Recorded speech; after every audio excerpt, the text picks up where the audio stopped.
Mga kababayan, alam nyo bang naghahanap na ng paraan ang gobyerno ng Pilipinas para mapababa ang presyo ng bigas?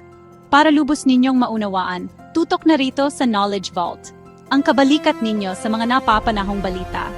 Dito sa amin, hatid namin ang mga balitang napapanahon at mahalaga, ang mga impormasyong nakakaapekto sa araw-araw ninyong pamumuhay.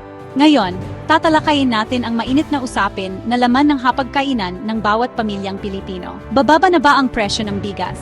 Alamin natin kung ano ang ginagawa ng gobyerno para mapababa ang presyo nito sa 41 hanggang 45 piso kada kilo.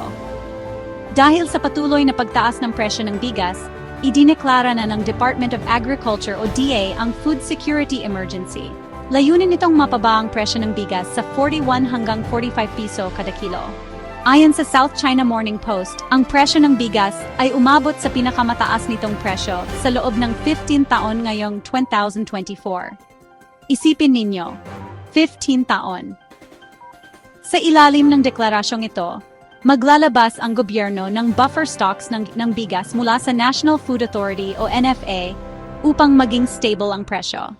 Sinabi ni Agriculture Secretary Francis Tiu Laurel na ang hakbang na ito ay titiyak na ang bigas na pangunahing pagkain ng milyon-milyong Pilipino ay mananatiling abot kaya. Bagamat bumaba na ang presyo ng bigas sa pandigdigang merkado at nabawasan na rin ang taripa noong Hulyo 2024, patuloy pa ring tumataas ang presyo nito sa ating bansa.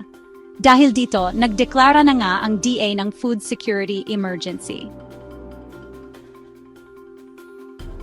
Bukod sa paglalabas ng buffer stocks, magpapatupad din ang DA ng mga programa para suportahan ang ating mga magsasaka.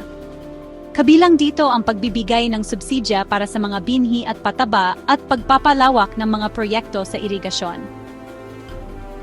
Philstar.com. Ang pagtaas ng presyo ng bigas ay nakakaapekto sa maraming Pilipino, lalo na sa mga pamilyang may mababang kita.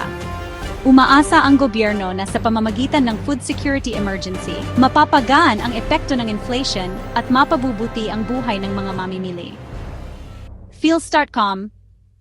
Patuloy nating bantayan ang mga hakbang ng gobyerno upang masiguro na may sapat at abot kayang bigas mula sa Knowledge Vault.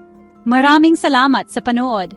Tandaan, mas lamang ang taong may alam. Huwag kalimutang mag-subscribe para sa mas maraming mahalagang balita at impormasyon. Hanggang sa muli.